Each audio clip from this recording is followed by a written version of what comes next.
know, Make house in the it's town. all good, baby. I mean,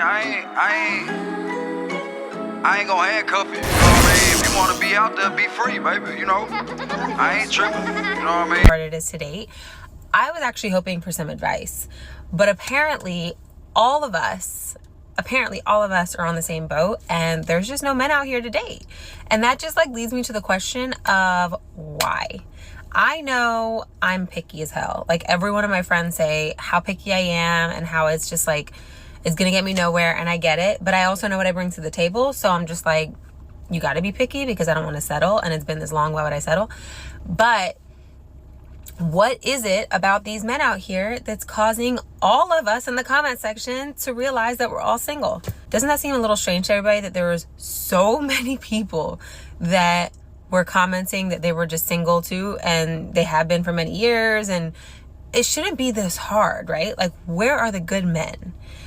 Also, the people in the comment section, men, that are giving us advice on why we're single because, and then it like leads into something really rude and just like judgmental. You're the people we don't want to say daddy. In Colombia we say papacito.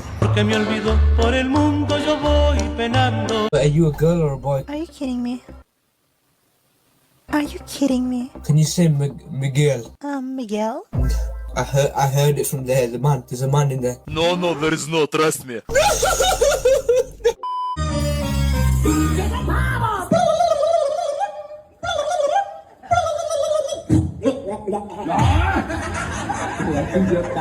Gentlemen, always remember this. When there is an apple, there will be a banana. That's a goddamn transformer. Hi, I'm Kiko. I'm 23. I go to UCSB and I also bartend. My name is Optimus Prime. We are autonomous robotic organisms from the planet Cybertron. Hi, excuse me? Are you guys going out tonight? Yeah. I give a disposable camera to strangers, and then if you take photos with them, and you give it back. Yes! How do we find you? So basically, I give you my number, and then tomorrow I can just come and pick it up.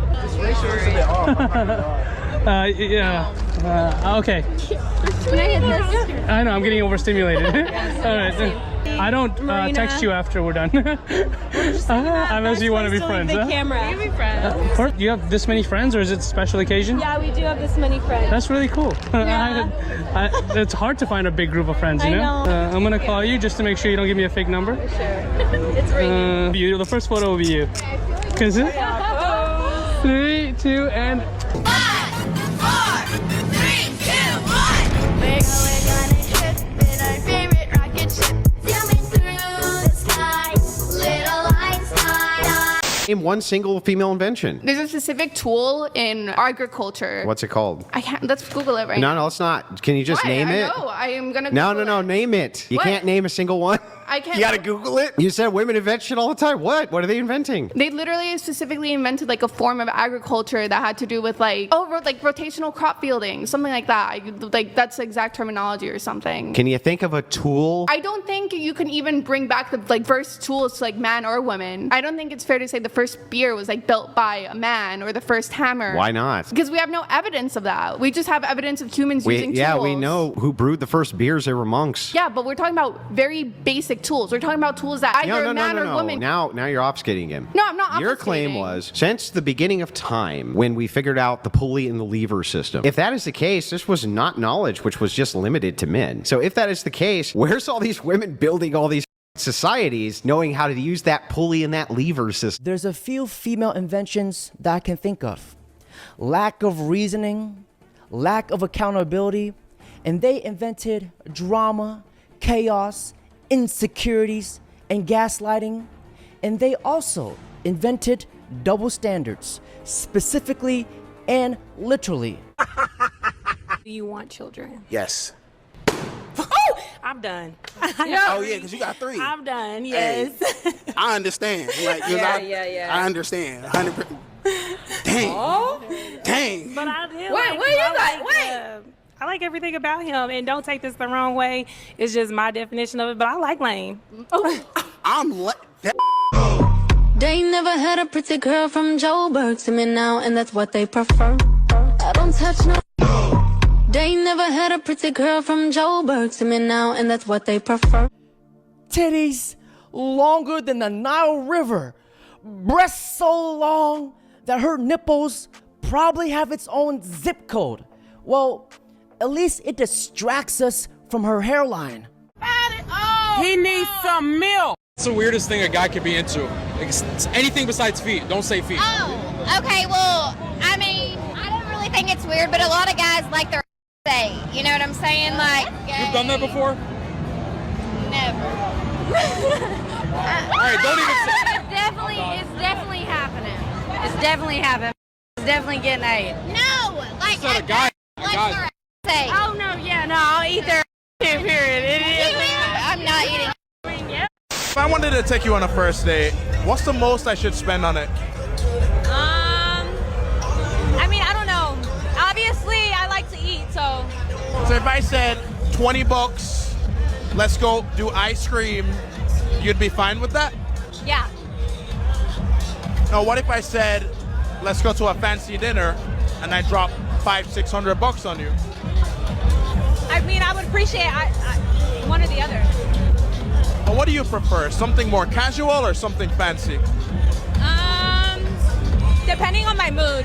Like, if I feel like I want to, like, just be casual, then I'll suggest someplace casual. If I feel like I want to be fancy, I'm going to suggest someplace fancy.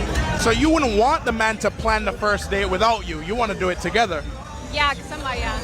So we go on this date, and the bill comes, and I say, let's split it. How do you feel? I'm going to look at you crazy. Why? Because I believe in traditional man ways. I don't like the whole splitting bill things, like, because I know I could take myself out to eat. If that was the case, I would have went by. Men are not like how they were when our parents were growing up. Like, I grew up, I don't know if it's because like the Italian values or what, like I grew up like the man is supposed to take care of the woman. This is our handbook. I wrote the whole thing myself. I feel like now it's so hard to find guys that, like, even just in general have drive in life. Like, I feel like it's so different, and I don't know, like, I personally never get approached. I never. Maybe something's wrong with me. I don't know. I feel like then, like, whenever I, like, talk about it, everyone's like, oh, well, they want the girl to, like, go up to them. Like,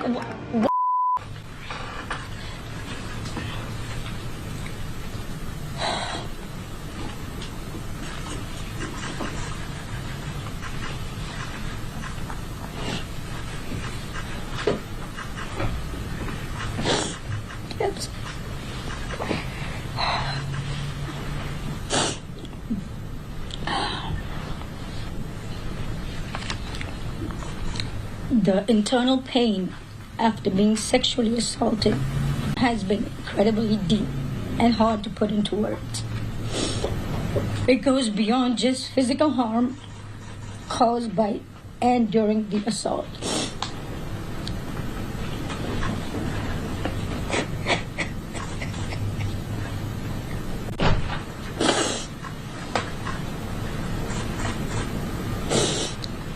It's a pain that reaches into your very core of who you are and leaving emotional scars that may never fully heal.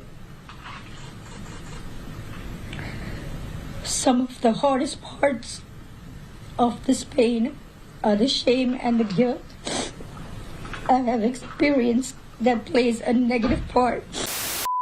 So fed up with her. What happened today?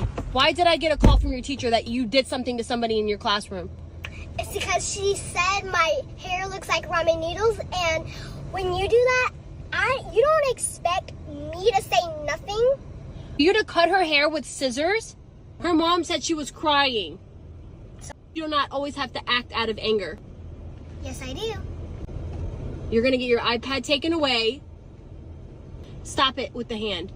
See, this video doesn't go out to the mom trying to talk to her daughter about why she cut the little girl's hair. It doesn't go to her because obviously you're not doing your job.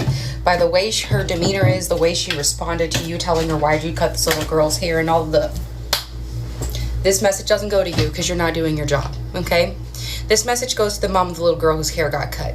I need you to do me a favor, and I need you to call the police, and I need you to file a report. And I also need you to press charges. Because, see, these parents out here aren't teaching their children. They're not parenting their children. And I know I've said this, God knows, one too many times on my page now, which is kind of, why do I gotta keep fucking saying this? But there are too many people in this world who like the idea of having children, but do not want to parent. This is one of them.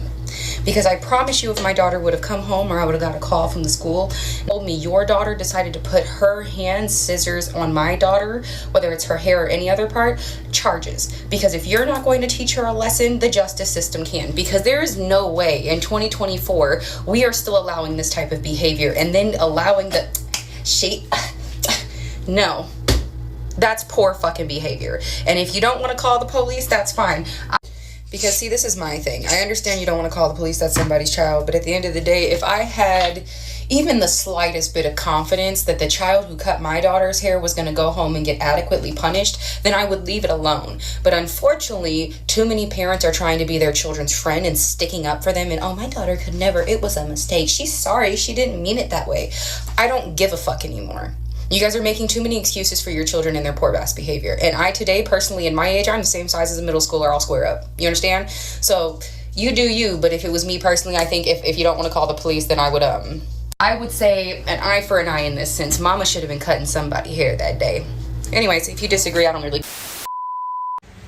I want all women to understand this. All these women in the comment section, oh, but my husband, not my man. Not my man. My husband is different. He's such a wonderful person. I cannot believe I get to be with him. He's just amazing. He does everything. Man, slow down. I don't care who he is. I don't care if he's the most wonderful man on planet Earth. I don't care if he's Jesus himself. I don't care if he funds your whole life. I don't care if he pays for everything. I don't care if he does everything right. We are living in patriarchy, where men are the ones who decide. Men set the rules. Men get to do everything they want and get away with it. I don't care if he's the most wonderful person. It's absolutely irrelevant. You have no idea of the invisible, emotional, mental labor that you're going to have to burden yourself with. These feminists, man. I love my husband. He's perfect. He's great. You don't know the mental toll that you're going through. It's because you don't know. I'm here to tell you how you feel because you don't know the mental toll that you're going through because we live in patriarchy. You don't know how to hold a real nigga down. You can't even hold yourself down, baby. And consider this my love letter to you. Cause you know, like I said before, it's a cold world out